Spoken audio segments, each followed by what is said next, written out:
നമ്മളിന്ന് ഉണ്ടാക്കുന്ന എല്ലാവർക്കും കഴിക്കാൻ പറ്റിയ നല്ലൊരു ഹെൽത്തി ജാമാണ്. അതുണ്ടാക്കാൻ വേണ്ടി 2 കപ്പ് ചുവന്ന അവലാണ് എടുത്തിട്ടുള്ളത്.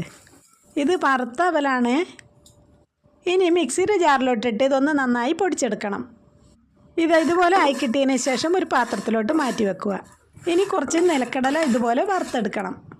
അപ്പോൾ ഇത് ഉണ്ടാക്കാൻ വേണ്ടി തൊലി കളഞ്ഞ നിലക്കടല, വെളുത്തുള്ളി, കറുത്തുള്ളി, കട്ട് ചെയ്ത് വെച്ച ബദാം, അണ്ടിപ്പരിപ്പ്, പൊടിച്ച് വെച്ച അവലും ഇതെല്ലാം കൂടി നേരത്തെ പാവ് ചെയ്ത് വെച്ച ശർക്കരയിലോട്ട് ഓരോന്നായി ഇട്ട് കൊടുക്കണം.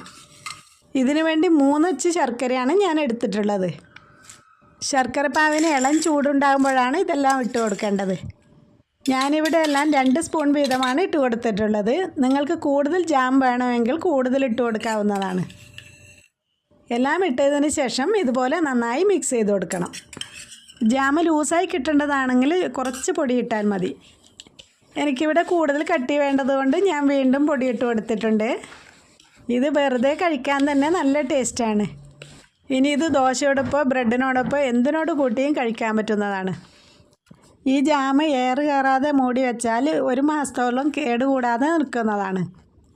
അങ്ങനെ നമ്മുടെ ജാം റെഡിയായി കിട്ടി. ഈ വീഡിയോ ഇഷ്ടപ്പെട്ടാൽ ചാനൽ സബ്സ്ക്രൈബ് ചെയ്ത് ഒപ്പം ലൈക്കും ഷെയറും ചെയ്ത് നമ്മളെ സപ്പോർട്ട് ചെയ്യാൻ മറക്കല്ലേ.